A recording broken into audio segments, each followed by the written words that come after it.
Amén. Vamos a leer el versículo donde nuestro hermano estará basando su lección de esta mañana y la encontramos allá en la carta que el apóstol Pablo enviaba a los Gálatas, en el capítulo 5 y su versículo 22, y dice: Mas el fruto del Espíritu es amor, gozo, paz, paciencia, benignidad, bondad, fe, mansedumbre, templanza. Contra tales cosas no hay ley. Que Dios le bendiga.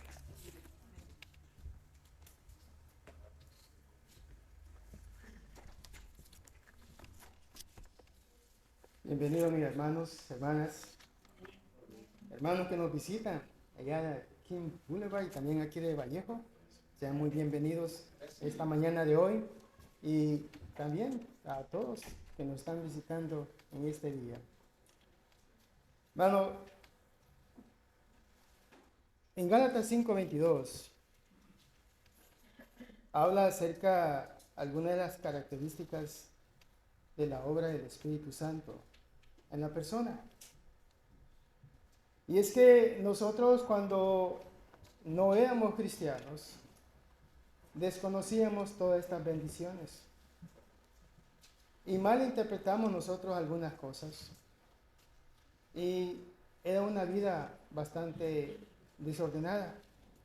Hasta que el día que nosotros nos convertimos en cristianos, comenzamos a entender algunas de ellas. Y especialmente el gozo que Dios imparte a sus hijos, hermanos, no es un gozo, no es una alegría temporal, sino que es una alegría permanente. Cuando ese gozo se disuelve en el cristiano, es cuando el cristiano ha cometido un pecado deliberadamente.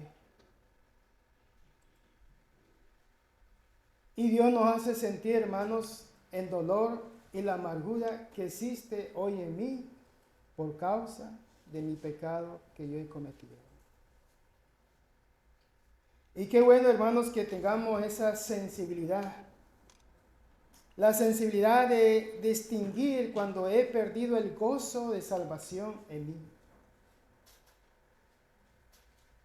Porque eso me está llamando Dios a hacer cambios para poder recuperar la alegría, la comunicación y en los lazos que yo tenía con mi Dios.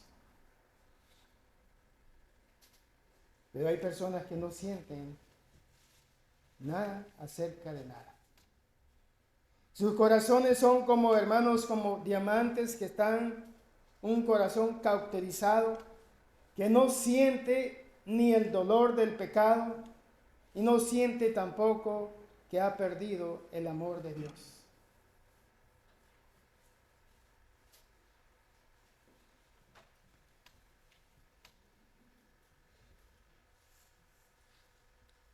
En 1 de Pedro, capítulo 1, en versículo 10,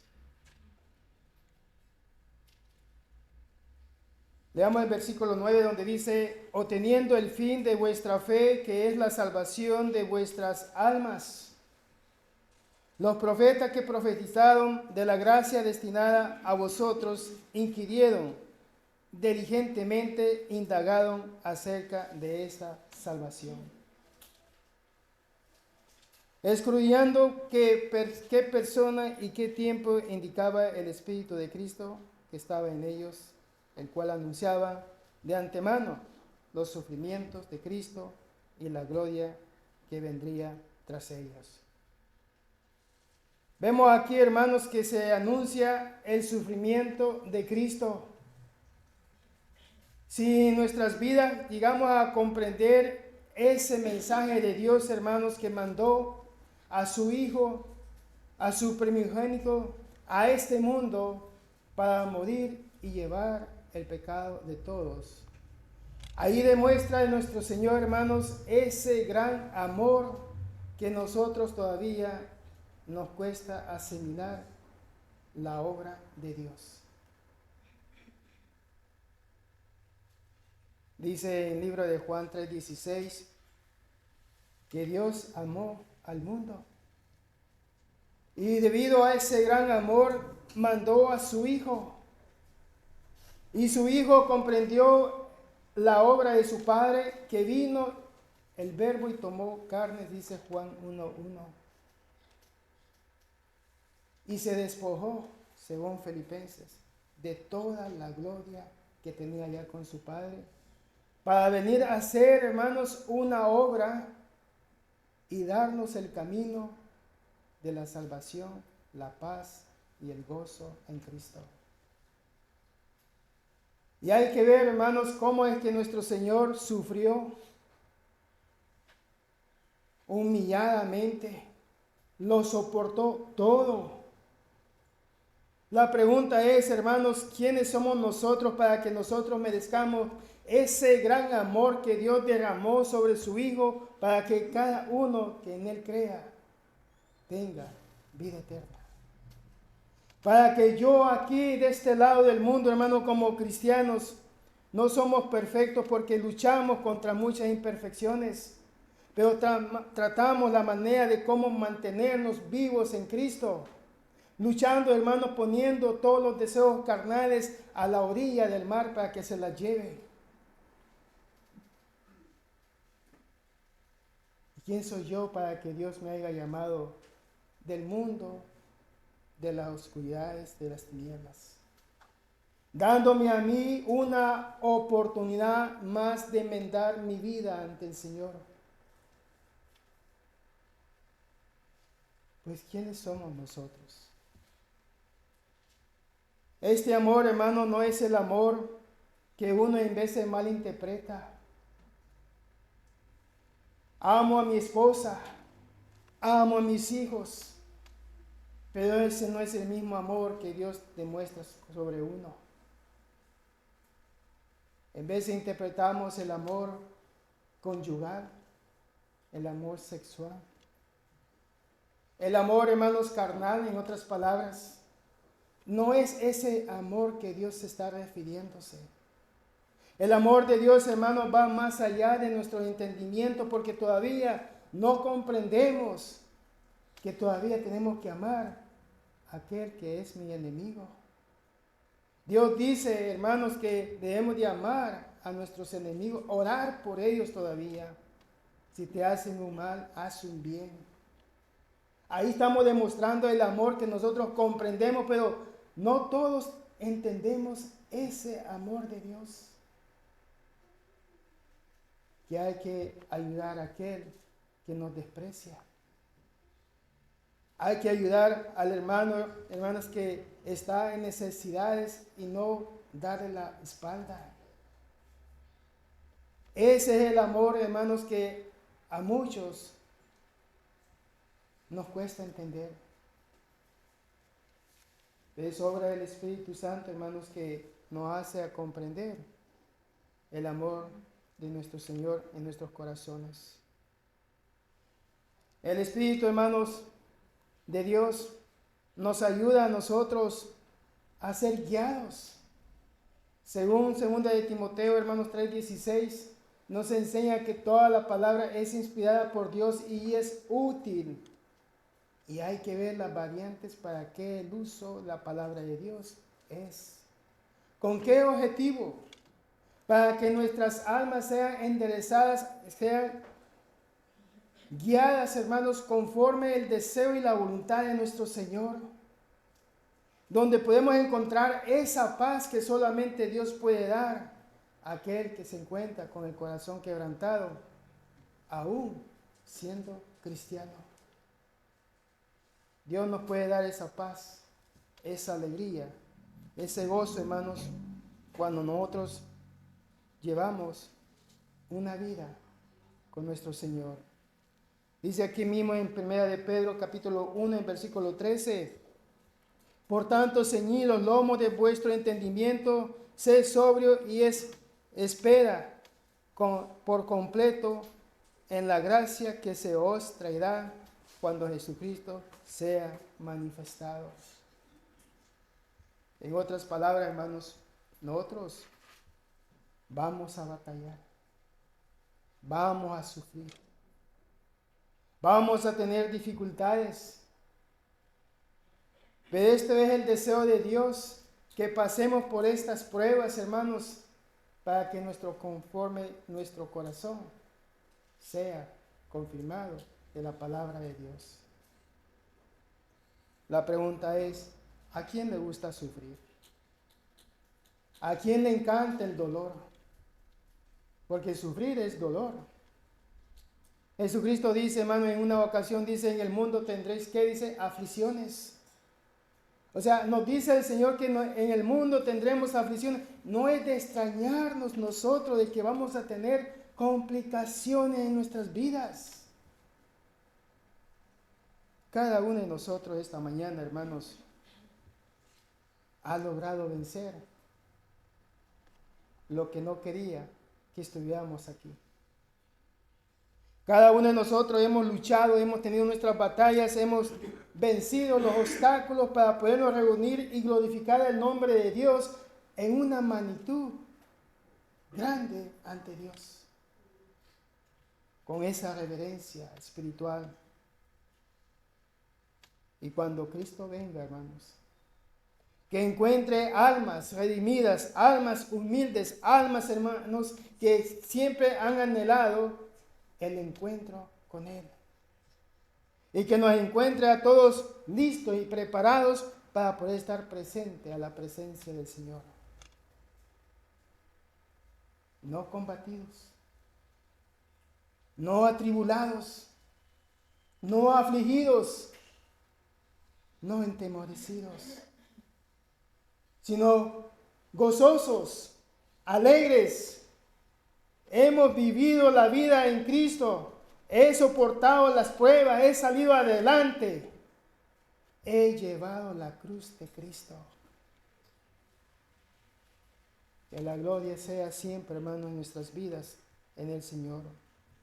Dice en el versículo 14 de 1 de Pedro, capítulo 14, como hijos obedientes, no os conforméis a los deseos que antes teníais estando en vuestra ignorancia. Dice aquí Pedro, hermanos, como hijos obedientes, hijos de Dios que hemos renunciado al mundo y sus deseos y sus obras malas. He aquí, he entregado mi vida al Señor. Pablo dice en una ocasión, sé a quién he seguido. Y como Pablo tiene una fe, una convicción fuerte, hermanos, sabe a quién él ha obedecido a Dios. En Gálatas 2:20, el apóstol Pablo dice en cierta ocasión, con Cristo estoy juntamente crucificado. ¿Con quién está usted crucificado, hermano, hermana? ¿Ha estado usted crucificado con todo lo que es de nuestro Señor? Pablo lo dice. Y hay que reconocer la vida de Pablo antes de que se convirtiera él en cristiano. Si conocemos nosotros la vida de Pablo, hermanos, sabemos de que cuando Pablo dice, con Cristo estoy juntamente crucificado, no hay dudas. Pablo tuvo problemas, fue echado de las congregaciones y en una de ellas hasta lo dieron por muerto. Y en una de esas se levantó y se sacudió el polvo y todo eso. Y se fue, hermano, con amor a la próxima sinagoga para poder predicar de Cristo siempre. Nosotros, hermanos, necesitamos poner los pies en la tierra y la mirada hacia los cielos, según Colosenses capítulo 1. Tenemos que poner, hermanos, los pies en la tierra para no olvidar que nuestra promesa no está aquí en la tierra, sino que está allá en los cielos, para los hijos de la obediencia. Dice nada acerca de los hijos de la desobediencia. Solamente para los hijos de obediencia, hermanos, tenemos las promesas de nuestro Señor. Dice todavía aquí, hermanos, dice, no os conforméis a los deseos que antes tenías estando en vuestra ignorancia. No os conforméis a los deseos, dice todavía, que antes de conocer a Cristo tenías. Esos deseos, hermanos, está hablando Pedro, de los deseos carnales que el mundo ofrece. Dice aquí, hermanos, en primera de Juan, en el capítulo 2, en primera de Juan, capítulo 2, en versículo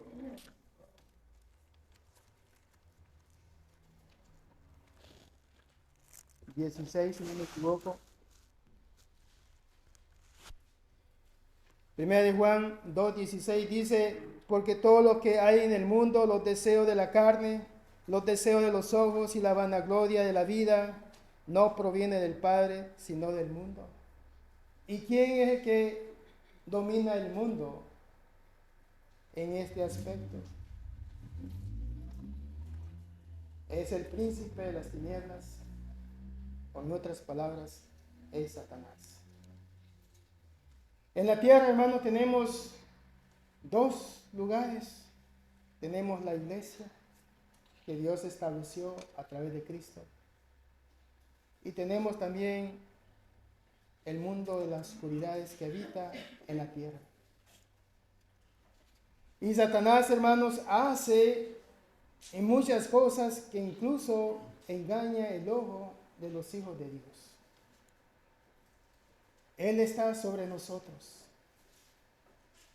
Porque la gente que está en el mundo por fin ya los tiene como ellos quieren estar. Él no está feliz porque no lo tiene a usted ni a mí. Y por esa razón, hermanos, Él nos persigue constantemente todos los días. Al mal de alguno va a caer en las manos de Satanás. Por eso Pablo dice en cierta ocasión, el que piensa estar firme, mire que no caiga, dice Pablo. Pero aquí vemos, hermanos, que dice todavía el versículo 16 de 1 de Juan 1, porque todo lo que hay en el mundo, los deseos de la carne, los deseos de los ojos y la vanagloria de la vida, no provienen del Padre, sino del mundo. En el mundo pasa y los deseos, pero el que hace la voluntad de Dios permanece para siempre. Por lo tanto, los hijos de obediencia que se refiere acá Pedro, en 1 de Pedro 1, 14, se refiere a los hijos obedientes, a quienes han obedecido al Señor y están sujetos a la obediencia del Padre. Como hijos obedientes, no os conforméis a los deseos que antes, estando en vuestra ignorancia. ¿De qué le sirve, hermano? A ser bautizado para perdón de los pecados y que Dios nos perdona de todos nuestros pecados. Pero Dios nos perdona a nosotros. Pero usted sigue pensando en el pecado. Dice aquí, hermanos, aquí mismo en 1 de Pedro, capítulo 3, versículo 21 dice, el bautismo que corresponde a esto ahora nos salva, no quitando las inmundicias de la carne, sino como la aspiración de una buena conciencia hacia Dios por la resurrección de Cristo. ¿Qué es lo que hace el bautismo? ¿Hay poder en salvación? Sí lo hay. Pero dice, no quitando las inmundicias de la carne. Lo que usted aprendió en el mundo sin Cristo, sea lo que usted haya aprendido en ese tiempo, eso fue perdonado. Y Dios le perdonó todos sus pecados a usted. Pero la práctica y la experiencia, esa uno la tiene. Así como aprendió, hermano, usted a andar en bicicleta y pasaron 40 años y no tocó la bicicleta y alguien le dice, mira, ten esta bicicleta, anda. Va a comenzar a temblar. La bicicleta se le va a la izquierda, a la derecha, pero después, mire, se va. ¿Y quién lo detiene después a usted? Así es el pecado. El pecado está, la experiencia, mejor dicho, y perdón por decir pecado, pero la experiencia está en nosotros. ¿Qué fue lo que yo no aprendí? No es por nada, pero yo me convertí en un bailarín casi. Aprendí a bailar a los ojos de las mujeres. Fíjense bien. Se ríen porque saben lo que eso significa. A aprender a bailar a la vista y contemplación de las mujeres. No había mujer que se resistía a bailar conmigo. ¿Eh? Ahora fíjense bien, esa experiencia está en mí. Dios la tiene apagada en mí. No está activada, porque si estuviera activada no estuviera yo aquí. ¿Ya? Y sin embargo, la tengo pasiva, apagada. ¿La puedo despertar? Sí. ¿Con qué objetivo? ¿Con qué propósito? Ya yo no podía estar aquí frente. Y así como esa experiencia que uno aprende allá, hay muchas acá, demasiadas, pero están apagadas, pasivas. Ahora estas son las que el Espíritu Santo no quita. Lo que usted aprendió en el mundo antes de obedecer a Cristo. Y estas son las cosas, hermanos, que debemos nosotros de ser conscientes y apagarlas por completo. ¿De qué me sirve a mí estar meditando en ellas días tras días de las cosas que yo hacía antes? Ah, sí, me acuerdo, cuando aquí, allá y ahora. Algo así hay por ahí, ¿no? ¿De qué me sirve, hermanos? Cuando Dios ya a mí me perdonó de todos mis pecados, pero sigo yo pensando acerca de ellos. Años tras años, años tras años. Hay personas que les cuesta, hermanos, cortar el ombligo del mundo y dejarlos ir. La última vez que platiqué acerca de esto con alguien, le dije esta expresión: tienes que cortar la cadena que ancla al barco de la perdición. Bájate del barco, corta las cadenas para que el barco se vaya a lo profundo del mar. Hay gente, hermanos, que todavía les cuesta a ellos querer obedecer a Dios. Y tenemos que orar, hermanos, mucho para que todas estas cosas que están en nosotros no sean parte de nuestro diario vivir. Como dijo Pablo en una ocasión en Gálatas 2:20. Vamos a ir a Gálatas 2:20, por favor. Y dice así el apóstol Pablo: con Cristo estoy juntamente crucificado y ya no vivo yo, mas vive Cristo en mí, y lo que ahora vivo, fíjense bien esto, y lo que ahora vivo en la carne, lo vivo en la fe del Hijo de Dios. Dependiendo, hermanos, del punto de mi día de muerte física, Pablo lo toma también de ese punto, donde dice: y lo que ahora vivo en la carne, lo vivo en la fe del Hijo de Dios. El tiempo que me quede a mí de vida lo viviré para el Hijo de Dios, porque demasiado tiempo, como Pedro lo dice en una ocasión, basta ya el tiempo perdido. Es tiempo de vivir, de despertar y dar a conocer que Dios vive en mí. Y que la gracia de Dios, hermanos, se manifiesta a través de nuestro Señor Jesucristo, porque soy un hijo de la obediencia. Y he puesto todo lo que he aprendido en el mundo, todo lo que yo conocí, todo lo que yo hice en mi ignorancia, le he puesto el día que me bauticé para perdón de mis pecados. Y aquí, Pablo todavía dice, hermanos, Gálatas 2:20, lo que ahora vivo en la carne, lo vivo en del Hijo de Dios, el cual me amó y se entregó a sí mismo por mí. Y regresamos al tema. El amor de Dios. Juan 3:16. ¿Quién soy yo para que Dios, Cristo, haya extendido ese gran amor? Y lo hizo por mí. Y mire cuántos hay de nosotros. Dice aquí, hermanos, en 1 de Pedro, capítulo 1, versículo 15, donde dice: sino como aquel que os llamó es santo, sed también vosotros santos en toda vuestra manera de vivir. ¿Cuál es la instrucción que nos da aquí el apóstol Pedro? Una, sed santos, así como Dios es santo. Pero estamos hablando de que usted es santo, yo soy santo, la hermana es santa. Veo la cara que como que no le gusta.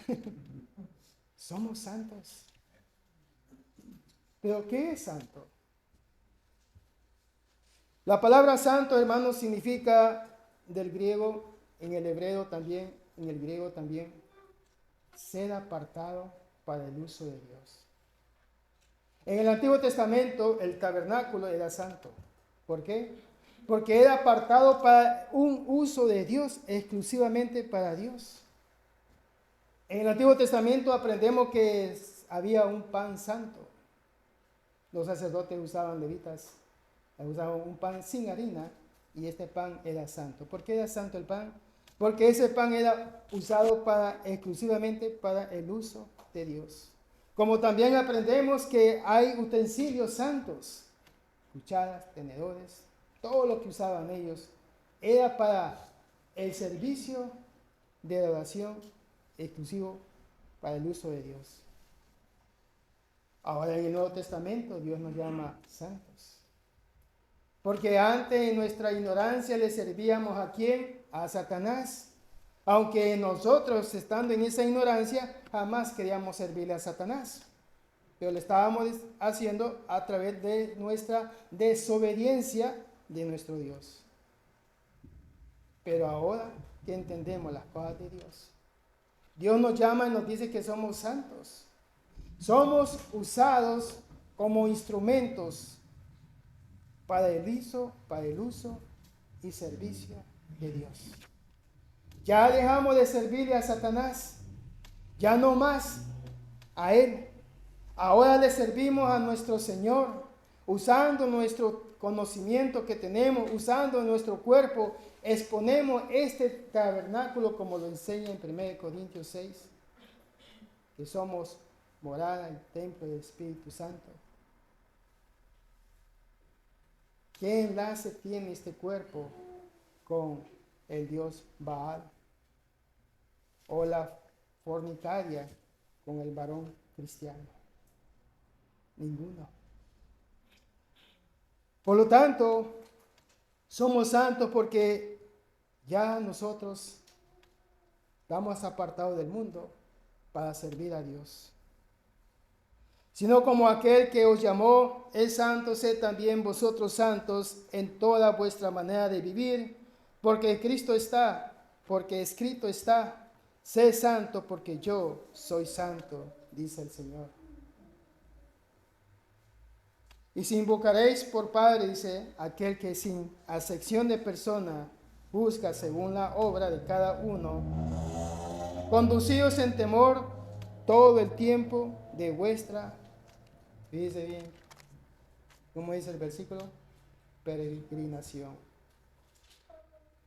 Nuestra estadía en este mundo no es eterna, es temporal. Llegará el momento, hermano, en que vamos a irnos de este mundo. Pero ¿cómo nos vamos a ir nosotros de este mundo? Es la pregunta.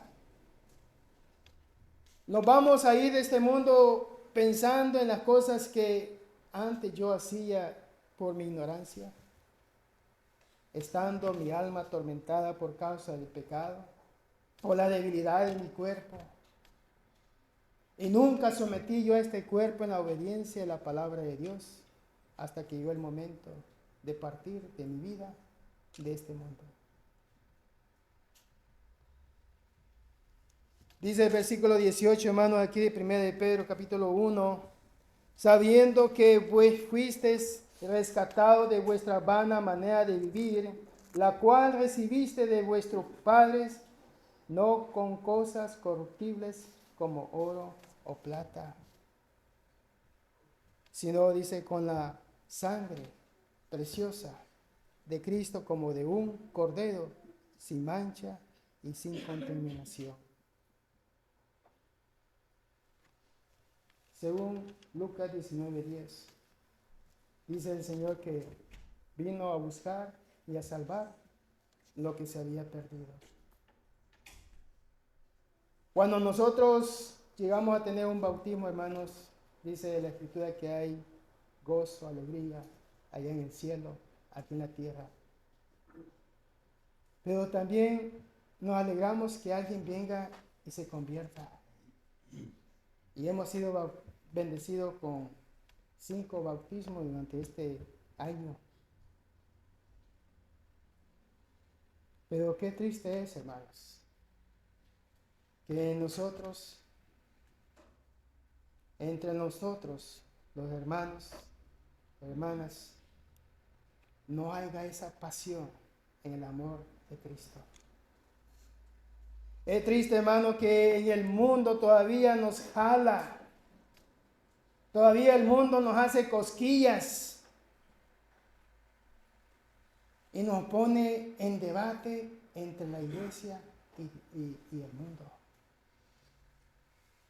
Qué triste condición es. Que todavía no hayamos nosotros madurado lo suficiente para establecer el amor de Dios, de Él y conmigo. Dice aquí el versículo,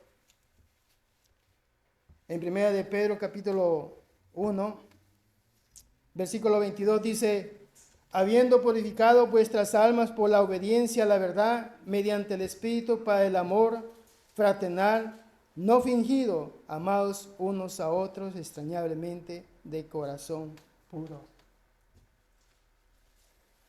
Y aquí vamos a lo que leímos al principio en Gálatas 5:22, las características del Espíritu Santo: gozo, amor, paciencia.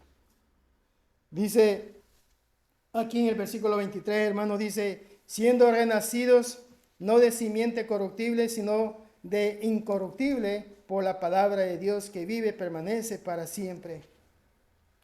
Hemos sido renacidos, hermanos, en la palabra de Dios, como aquel hombre que se le acercó a Cristo y era un maestro de la ley, Nicodemo, donde le hizo la pregunta, y una pregunta de vergüenza. ¿Sabían ustedes? Nicodemo. Porque especialmente lo buscó de noche y lo buscó cuando estaba solito, para que nadie oyera, sabiendo la reputación de él, la pregunta que tenía a Jesús: ¿cómo puede el hombre nacer de nuevo? Y Cristo le da la respuesta. Probablemente no la entendió en el mismo momento, pero hay escritura donde dice que Nicodemo fue uno de los contados de los 3,000 que se bautizaron en ese día.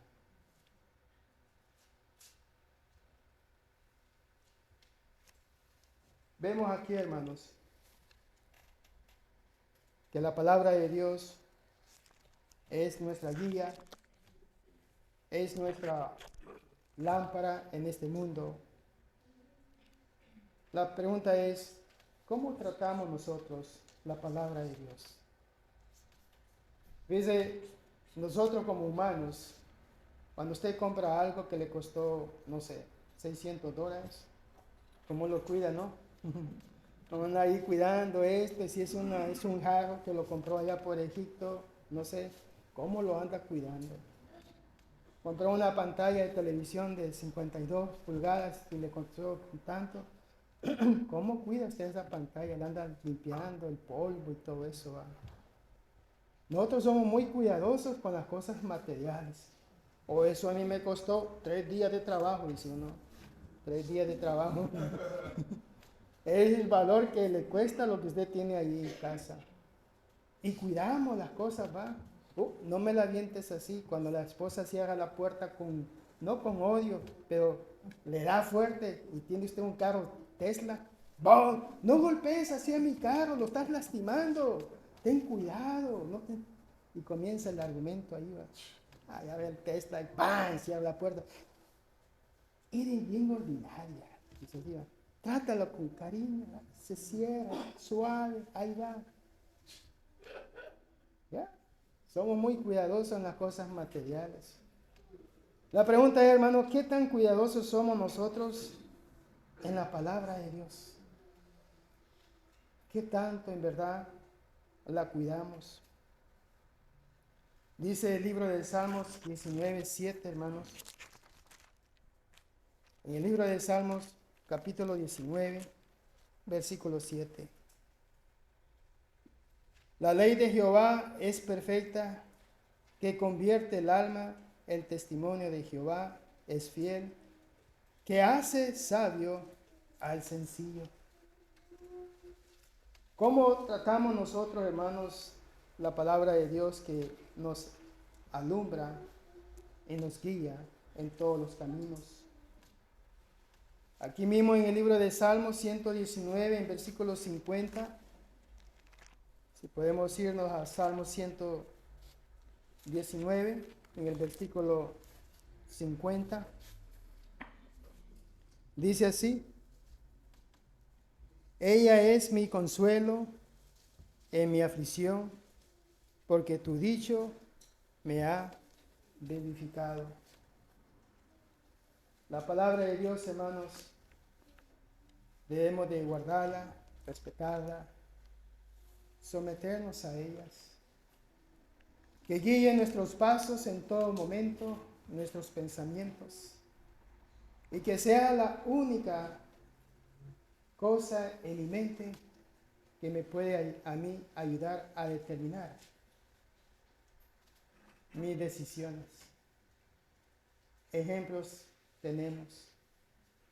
En el Antiguo Testamento está lleno de personas que no tomaron a Dios en cuenta en cuanto a tomar decisiones. Consecuencias vienen. He aquí en veces que nosotros le echamos la culpa a Dios, porque vemos que el mundano toma decisiones y no le pasa nada. Nosotros tomamos decisiones y vienen consecuencias, porque somos hijos de Dios. Dios es nuestro Padre. Somos hijos de obediencia. ¿A cuál padre le gustaría que su hijo sea opuesto a lo que él dice? Papá dice, no vas a tocar esto. Viene el hijo y se lo toca, lo agarra y se lo lleva. Hizo 2, lo tocó y se lo llevó. Desobediente. Hay padres que corren a sus hijos por el bien de ellos. Nosotros somos los hijos de Dios. Dios es nuestro Padre. Y Él nos va a corregir. Y a muchos no les va a gustar.